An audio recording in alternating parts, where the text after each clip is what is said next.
my question is, do you want to go to the best school in America? Yes or no? The answer is yes. Come to Wittenberg. So thank you guys for humoring us over there in Bailey Auditorium. So you guys basically know the nuts and bolts of what we do. Big picture again. We think there are entrepreneurs out there who have great ideas, right? And we want to be a conduit to support those entrepreneurs to help them start and to grow businesses. So again, focus on people, capital, space, and what's the other one I said? People, capital, space. There's a fourth one I'm missing off the top of my head. Training, that's right, training. I did want to talk about... Good job. I want to start off by touching a bit on the training piece because this is really important. We use a curriculum that was developed at Chattanooga, Tennessee. It's called Co-Starters. The cool thing for me is that when I was living in Indianapolis, I had researched the predecessor to Co-Starters called Springboard. And simultaneously, William was also taking that course in Cincinnati on a different idea.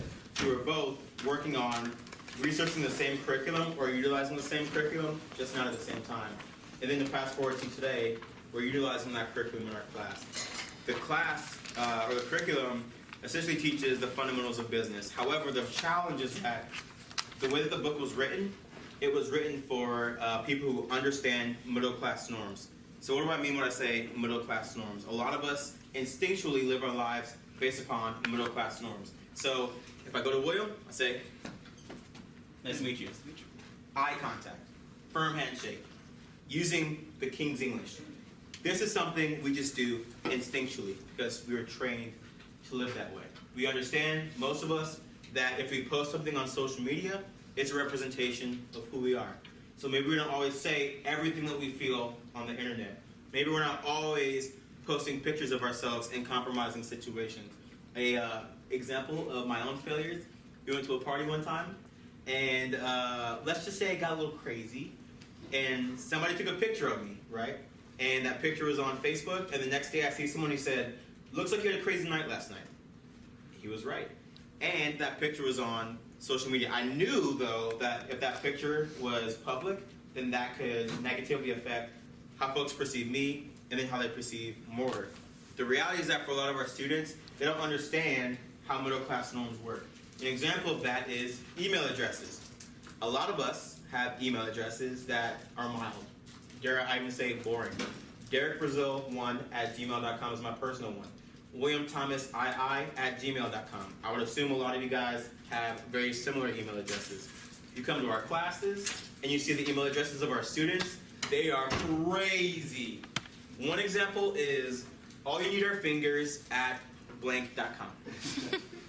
If that person were to send an email to your professor or maybe to somebody at Procter & Gamble, and let's say that the request and the email had perfect English, made perfect sense.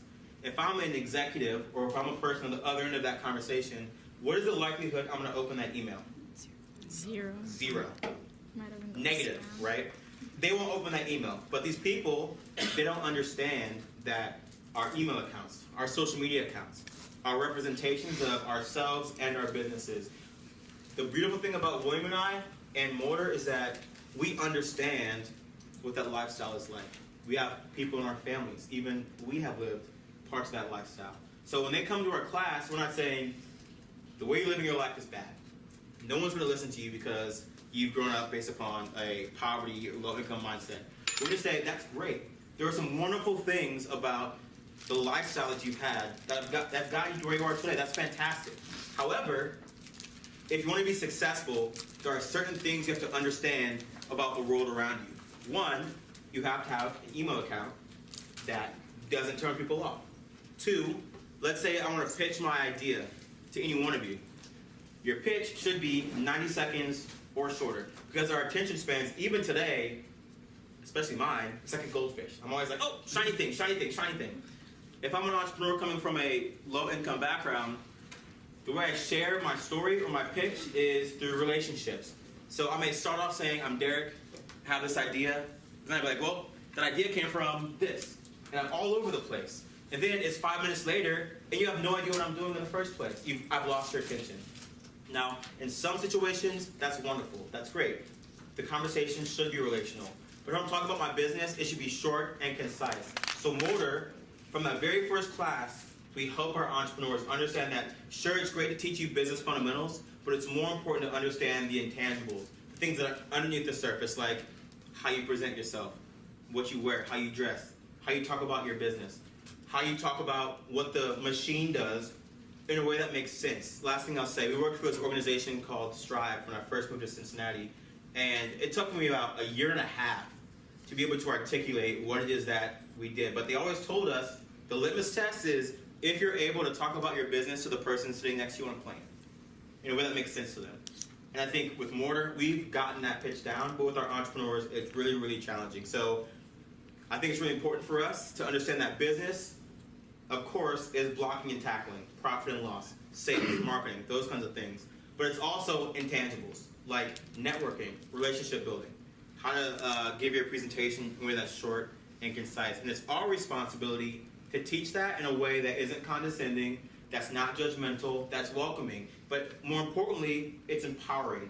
So that when that class ends, they're not like, "Ooh, I'm so happy that that thing ended." It's more like, I now have the resources and the confidence that I need to go out and change the world. And I think in many ways, that is why our program, more than any others, have been so successful, because we are focusing not just on the blocking and tackling of how to run a business, but how to be an entrepreneur. How to be, what does Jay-Z say? I'm a business. I'm not a businessman. I'm a businessman. Hey. Let me handle my business. Damn. That. What you just said. That's what we're all about. So I'll stop there. I've been talking a lot today. William? Yeah, I mean, so just digging into a little more about what it is we do and what that looks like. We have a 9-week course, and each week is focused on a different part of building out a lean canvas model plan. And the first week is really focusing on knowing yourself. So I want to ask a question to you all. Why do you think it's so important, before really starting a business, about knowing yourself and how you operate? I think knowing yourself would let you know, like, your weaknesses, your strengths, like what are you going to be good at in your business, what are you definitely going to need help with, and like how do you best go about, getting the results you want with your business. Absolutely. Anything else? I think it allows you to project your idea confidently and boldly to others, because if you're not confident in yourself about your ideas, others aren't going to see that. I love it. Yeah, and I think to add on to that, you, as he mentioned earlier, you are a representation of your business. And oftentimes they go hand in hand, especially in the startup world. I'd argue quite frequently that Derrick, Alan, and myself, we represent Mortar just as much as Mortar represents us out in the world. So knowing yourself and how you operate will be huge in actually making sure that you're working in a way that helps amplify the business forward. Okay, jump in. Who's taking the Myers-Briggs? Oh, wow. Okay, I encourage every single one of you in this room to Google Myers-Briggs, MEYERS hyphen Briggs, BRIGGS. It's a personality assessment that helps you understand more about who you are. So it helps you understand whether you're an introvert or an extrovert, meaning how do you recharge? Do you charge yourself by being around people as an extrovert, or do you need alone time? That would be an introvert. It helps you understand whether you're a big picture person or you're in details. Helps you understand if you're a person that relies on your feelings in assessing a situation or your analytics. And it also helps you, and I think it really helped William and I's friendship, to understand whether you're a person who is punctual and a person who likes organization, or you're a person that is more spontaneous and sees everything as an opportunity. When William and I did that, I think our friendship went from A to A+++++, because we understood what makes each other tick. William and I would always get into these heated conversations because he'd be like, "Derrick," it's like 5:30, "Derrick, let's do X, Y, and Z." And I'd be like, "Man, I'm tired," or whatever, right? He'd be like, "Well, why don't you want to do that?" And because I didn't have that scheduled or planned for the day, it'd be hard for me to move outside of my comfort zone and be open to that experience. And once we recognized that that was how we both operated, the world really opened up for us. And I got a chance to go to the Sutu over the summer, and all the entrepreneurs in that room during this workshop that I facilitated, we did the Myers-Briggs together. And there was a woman there who ran a store, and the store wasn't doing very well because she would always stand behind the counter. She didn't realize that she was an introvert. She didn't realize that she wasn't great at customer service. But from that test, she now knows I need to find somebody on my team who's great at customer service, who's great at engaging other people. But without that, she would have never known that that was the case. So building on top of that, I think knowing yourself also, like he said, puts it down how you actually build up your team and how important that is, and figuring out where the balances need to be. And I think Derrick and I are a perfect example of how we actually balance each other out. He's a hardcore introvert, I'm a hardcore extrovert. So I love going out, building relationships, talking to a ton of folks. Derrick would be just as happy sometimes sitting at home, re-energizing and reading a book. I'm a big picture guy, and he is more of how does this actually get done kind of guy. So those kind of balances within an organization are very important as you build forward. The next piece we have, one is we have mentorship, as you mentioned, and as building out a business plan, I think we recognize that there's a lot we don't know. And that's important to recognize that we have weaknesses and we don't know a lot. Even with Mortar, we've been able to build a ton of mentorships that we meet with on a weekly basis just to talk through different problems, different issues, and different opportunities. And that's the same thing for folks coming through Mortar as well. And the second was Knowing your customer. knowing your customer. So why do you think it's important to know your customer? You gotta know how to market and how to like get them into the store and what they want to buy and what you need to make for them to purchase. Mm-hmm. Absolutely. Anything else? So you can build a relationship and trust with them. Fantastic. Good. I think too, to add on to that, what we realized a lot of times folks think their customer is everyone from age 3 to age 80, black, white, Asian, hipster, professional, and when you do that, oftentimes we see that people are trying to market to everybody, and they end up marketing to nobody, which we often see too frequently when folks are starting out, especially starting their business. Alrighty then. We then go into the legal components of starting a business. That's important for us. People always like to ask us how many businesses have been created at Mortar, and that for us is really difficult to measure because how do you know for an entrepreneur that we're serving when a business starts? A lot of our entrepreneurs operate in this underground, informal economy. So I use an example of a person that does lawn care. There's other people who might utilize their kitchen to do catering. Or another person that sells, the T-shirts out of the trunk, the trappers.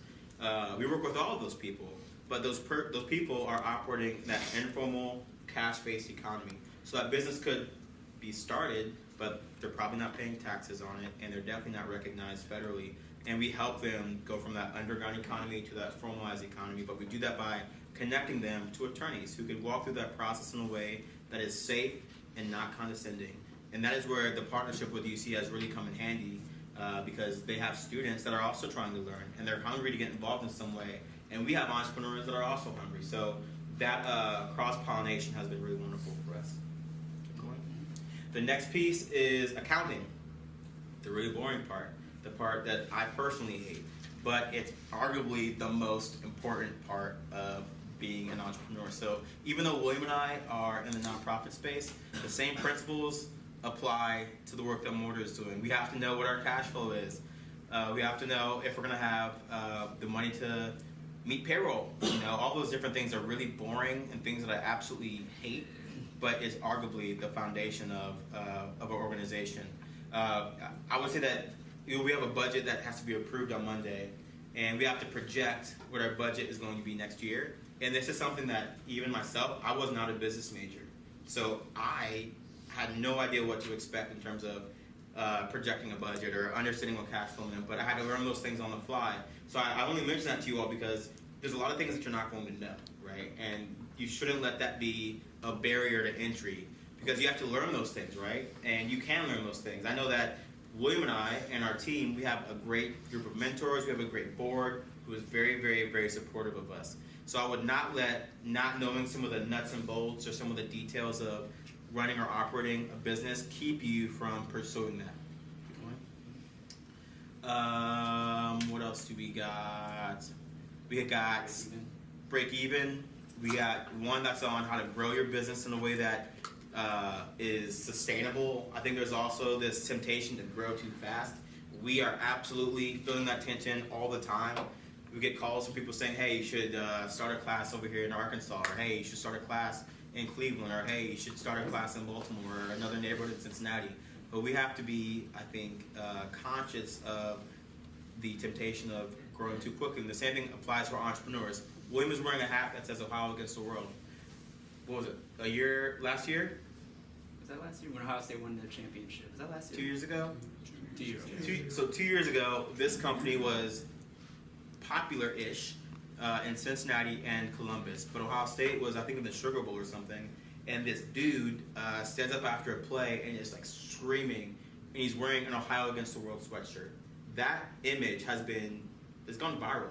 So now this company is international. They have absolutely exploded. And we have had to work with them to help them grow in a way that is sustainable. Not to grow too quickly, too fast, not to hire too many employees, but to do it in a way that's safe and sustainable for themselves and for their company. We also then would prepare them for that pitch night. That's something we do throughout the entire class. So throughout the entire time, as I mentioned before, they're practicing that pitch over and over and over again because this all culminates in a pitch night. And during that pitch night, we invite our friends, our family, people we think that have some resources that they can invest, and it's the time for these entrepreneurs to shine. It's also really cool because it's a graduation. And a lot of our folks, quite honestly, have not graduated from anything since maybe middle school, but it's a chance for them to be recognized for their hard work. And I'd say a pitch night average like 250 people, 250 people. And it's a really wonderful way for the community to see what the next crop of entrepreneurs is going to look like. So again, we're providing spaces for cross-pollination to happen. So yeah, I would say that's basically it. Like I mentioned before, in between these classes that meet once a week for 3 hours, each person is paired with a SCORE mentor. And that mentor meets with them every week and helps them understand what's happening in front of them. So maybe they may not understand what's happening in week 2. They meet with that mentor between then and the next class. Hopefully they can resolve some of those questions and they can be ready for week 3. And after everything ends, we provide 18 months of additional support afterwards. There's something that we call the cliff effect. So after a accelerator class ends, the progress can stop because they're not in that same environment that they've been around for several weeks. So without that rhythm, a lot of people just stop. A great example is college athletes, right? When they're playing a sport, they'll work out a lot. They'll eat really healthy because they're in an environment that reinforces that behavior. But you'll see that when a lot of athletes like myself stop playing, we get fat because we're not working out anymore. And that same thing applies to business. When they're not in that environment, then those same behaviors that they've cultivated stop. We want to prevent that by providing them with 18 months of support. We have a person that we've hired that we call a catalyst strategist, which is a really fancy way of saying a case manager. So every entrepreneur that graduates is connected to her. And she'll help them figure out what issues that they may be having and how to connect them with resources in the community so they can overcome those obstacles. So I guess we can open it up to questions. How did you come up with the current way you guys have like your curriculum set up? Was it like trial and error? So, be honest, when we were starting out, we had experience with this curriculum. It was started in Chattanooga, and they had recently created what they call an urban version. So essentially a version that would speak to our target demographic a little better. So we were looking to explore, and we know we wanted to get it started, so we found that one, we got it going. And be honest, as we're figuring to keep doing these classes, we realized that it is missing a lot of stuff too. One is really around the financial piece, so making sure our students understand the whole financial process. One, making sure they understand their own personal financials, but then also ready to do it with their business. Small things, just making sure that their personal account's separated from their business account. We're learning how to budget. So we're trying to figure out where we can fill the gaps, and as we do this, I think one of our long-term goals is to create our own curriculum based off the learnings from the curriculum we're using now, then also the learning from our students that are coming through our course. And I would say to piggyback on what William said, all three of us have been in business in some capacity. I had started an organization, Indy. William started a nonprofit called Bloom Africa, if anyone's heard of that. And Alan, our third co-founder, started a business that had been operating for 13 years that he closed, actually, to pursue Mortar, which I think is kind of cool. So we had that experience in knowing what it's like to get something off the ground. And as William mentioned, we had this curriculum, so we thought, let's try it. William and I have a background in continuous improvement. Continuous improvement is essentially always learning. So this idea of failure is not something that we really dwell on because, as William said earlier, failure is just another chance to learn. So we're always learning. We're always collecting data, where there's anecdotal evidence, where we're asking our students, how are we doing? Is this actually working for you? Or if it's empirical data, which is, are people graduating from the class? Are people going on and starting and growing businesses? So for us, we know that we don't know a lot, but we also know that this is one stage of our journey, but we're going to keep learning, keep growing, and hopefully, as someone asked about 10, 20 years, we have a curriculum that we think works. But we know that it's imperfect, and we're okay with that as long as we keep learning. You said down in your presentation you started to get like 300 plus applicants. So how do you serve all of them, or how do you know which ones to serve if you can't, or how does that work?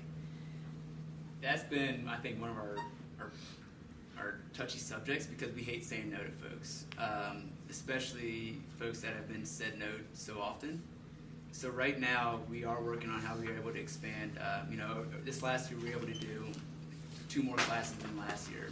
So trying to figure out how, one, to keep doing more classes, but then also recognizing that we're not going to be able to have everyone come through a Mortar class, and figuring out what that might look like to still be able to support them.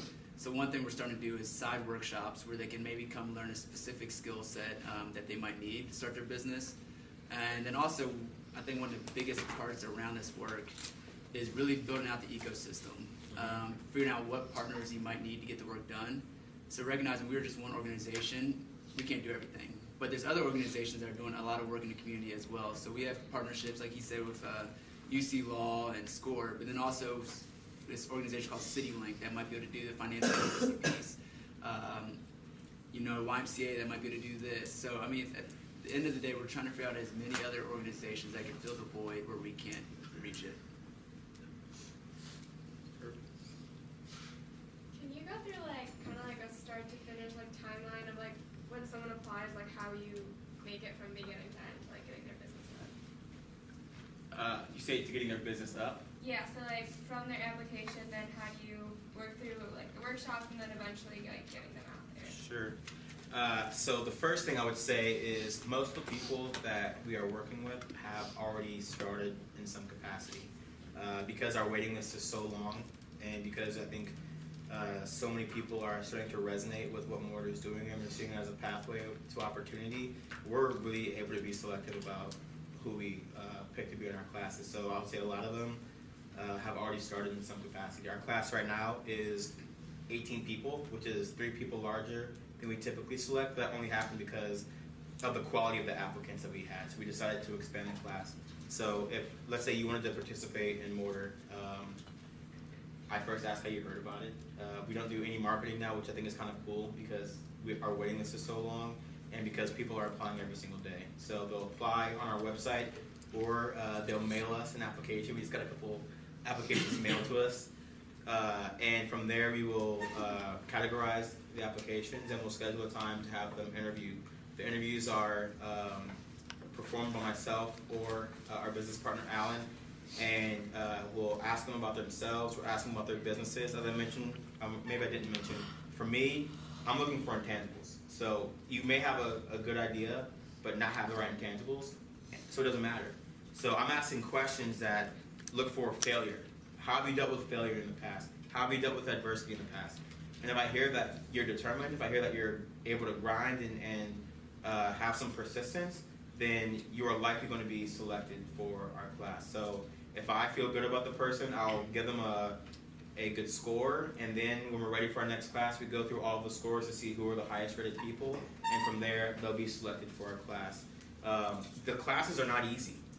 You have to commit to meeting once a week for 3 hours, and then outside of that, meet with your score mentor, do the homework, and keep the business running. So it's not a easy commitment. So we have to make sure that the people that we do select, A, are able to commit to the time that it takes to succeed, and then B, selfishly, our graduation rate's at 94%, right? I don't want it to be 93% ever. I want it to keep going up more and more and more. So the selection process is even more critical for us because we have that expectation to continue to adhere to. So that would be it. Does that answer your question? Yeah. As a startup, how were you guys able to establish Mortar and reach your target market of young upcoming entrepreneurs? As that again? As a startup, how are you guys able to establish Mortar and reach the target market of these new upcoming entrepreneurs? Yeah, so I think early on we recognized that we didn't have direct contact with a lot of folks that we wanted to work with. We both had full-time jobs at the time, and we wanted to make sure we still had income coming in while we were starting up, so we didn't leave our job for probably at least a year, if not more than that, and really worked towards figuring out who was connected to the folks we wanted to work with. So there are a lot of nonprofit organizations we started meeting with, building up these relationships with, and really working to, one, have them trust us, but then also realize that they were able to help their folks that they're working with as well. So from there we started doing a series of lunch and learns at these organizations, so actually going to them instead of trying to get them to come to us. We recognized, we tried to do a couple when they came to us, and we had 3 people maybe come. So it worked a lot better to actually go to where folks were and present what we thought could help them start their business. And from there, the first set of applications came in, we had maybe 5. We're like, oh shit. And then, so we, were in panic mode, threw out a couple Hail Marys, pushed it back 3 weeks, and before we knew it, we had over 30 applications for our first class. And ever since then, we have really used as much earned media and word of mouth to actually reach our audience at this point. But I would say, to piggyback, there's no substitute for hard work. William said earlier that the 20% of your brain thing. He was saying earlier that at some point in human history, we only use 20% of our brains to work, right? We could go and, do you want to explain that? Essentially, you're saying, back in day, we wouldn't be working as hard as we are now. We'd be 25% of the day, you might do some work, and then the rest of it, your brain would have a chance to relax. And we were saying, the past 2 years, we have not had much of a chance to relax at all. We're working until 11 p.m., starting at 8 a.m., sometimes earlier, sometimes later, and recognizing that the startup phase is not, it's not easy. And at the same time, you gotta figure out ways to take care of ourselves, which is something that we've not done a great job at, but recognizing that there is a hustle and a grind when you're starting up the business. And that's I think, the most important thing in our story and how we got started is we outworked everybody. And I think to this day, we continue to outwork everybody. And I don't necessarily think it's sustainable, but I think it's what's required right now. I mean, we had this campaign that we launched on Wednesday, and that morning I was up at 4 a.m. because I had to get the work done. And I didn't get home until 9 or so at night, but that was required to get the work done. So I think there are some things you can do in terms of the blocking and tackling, but if you're not willing to sacrifice, if you're not willing to put the work in, then somebody else is going to work harder than you, and you'll be left wondering what happened. So I think that's the difference for us too. I think Will Smith once said that he might not be the most talented, but he's going to work harder than anybody else. He said if you can hop on the same treadmill as him, either they're getting off first or he's going to die. And I think that's kind of mentality we go to at it every day. Last thing I'm going to say, I'm sorry, I'm talking a lot today. I'm not sure if you guys knew this or not, but when Dr. King died, Martin Luther King died, his heart had aged to that of a person who was over 60. And I believe it was 38 when he passed away. Now, that is an extreme example. I mean, it's not that. I hope so. It's an example of the sacrifice that's required, man. I mean, now William and I we had this idea, but I didn't anticipate what this all now means to us. We have 101 people at the end of this year who have graduated from our program that we're responsible for ensuring that they succeed. We have 300 people who have applied and want to be a part of our program. And we have staff that are relying on us to keep the lights on. Not to, like, where do we fit? Where do our own thoughts and emotions and feelings fit into all of that? And that, I think, is a dilemma that I never anticipated finding myself in. So I think a lot of times we are prepared for failure. We know that we're going to be disappointed if things don't go the right way, but we're not always prepared for if everything does go our way. When we are successful, what are the consequences of that? What are the consequences of expectations? And those are real. But I would say, people always say, hey, Derrick, how you doing? And I always say, I'm living the dream. Because I am literally living the dream that I had when I was sitting in this classroom. But you have to also know that that dream is not always rainbows and unicorns. There's long nights where you're like, what the hell am I doing? Like, why did I do this? But that reward, I think, is greater than anything else that I could have ever imagined. How do you pick the areas that you service, and like where do you think you'll go next with it? So you're in Over the Rhine and Walnut Hills right now. Where do you Yeah, go? so we started on Over the Rhine because it's a neighborhood that was gentrifying very fast. And that's typically been our guideline on neighborhoods that are gentrifying or redeveloping, and making sure that folks in those particular neighborhoods actually have opportunity to take part in what's happening. So that's why we started off Over the Rhine. Walnut Hills was the next neighborhood we went to. It's the next neighborhood that a ton of money is getting pumped into, but it also is a predominantly, low income, for a predominantly black neighborhood. They want to make sure folks, again, have a chance to take part so that businesses that are started reflect the community as well. So as we continue to build out, one is the community ready? Two, is it starting to get some money pumped into it? And that's kind of goes to it being ready. And then three, quite honestly, is there money available for us to be able to do the services there? We have to operate as well as a business, so we need to make sure we are getting funds to do the work. So there's a lot of communities in Cincinnati, and there's more, and we have to figure out which communities are able to put up some money for us to come do the work. So we'll continue to expand throughout Cincinnati, and then long term, we do believe this is something that we can take national. We don't know what it looks like yet nationally. I think it might be slightly different, but it is something that we can do, hopefully some more national work in different communities that are very similar to Cincinnati. What are some of the biggest positives and negatives from being centered out Cincinnati? Being centered in Cincinnati? That's a good question. I think positive is that it is a small enough, big city. For example, when Derrick first came, when I was trying to recruit him to come to Cincinnati, we were able to set up a meeting with the current mayor at that time, which for most bigger cities, Springfield, that's different, but Cincinnati is 300,000 people live there. To be able to have a meeting with the mayor is a pretty big deal. So the access to folks, if you are connected, it's not that terrible. We were able to meet with some of the folks that run some of the biggest foundations and some of the biggest businesses in town. So I'd say access to folks, if you are in that circle, is incredible. And it's a small enough city that you can make a big difference. We're already getting a lot of attention across the whole city that folks know Mortar, and I think that'd be harder in a city like Chicago or New York or wherever. Some of the negative pieces around Cincinnati is that it is hard. There's one of the highest levels of poverty in the whole country there. And because of that, it makes it a lot harder for folks to be able to dig themselves out of what they're living in. And, that makes the work that we do harder every day. So it's really trying to figure out that balance of how do we access capital, and then how do we use that capital to really make sure we are lifting up a lot of folks that have limited to no resources. Yeah, and I would say, very similar to what William said, it's a small city with big city aspirations. So I watched this documentary, because I'm weird, on ancient Egypt, and there was a time, don't judge, there was a time when ancient Egyptians thought that Egypt was the center of the universe.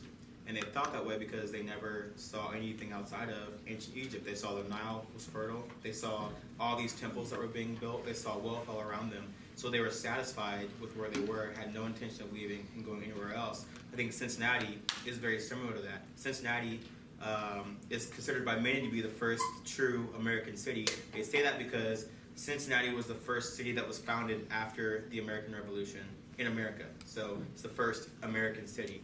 And throughout all the years in Cincinnati, there's so many people that all they've known is Cincinnati. People on the west side of town have never been to the east side of town.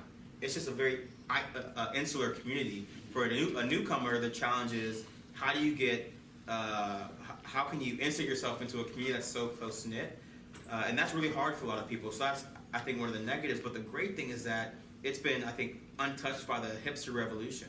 So there are just now people coming into our city and saying, I would like to see this, or I would like to see that, because globalization has changed how cities operate now. We have to evolve as a city. And now our city is saying, where are these ideas going to come from?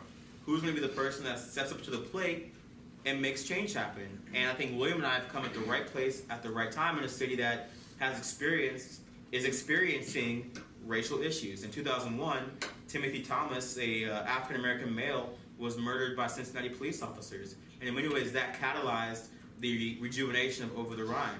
This past week, a white police officer, there was a mistrial in another murder, in my opinion, of an unarmed African-American male. So we're wrestling with racial issues. We're wrestling with competing with Indianapolis and Columbus and Cleveland and Louisville.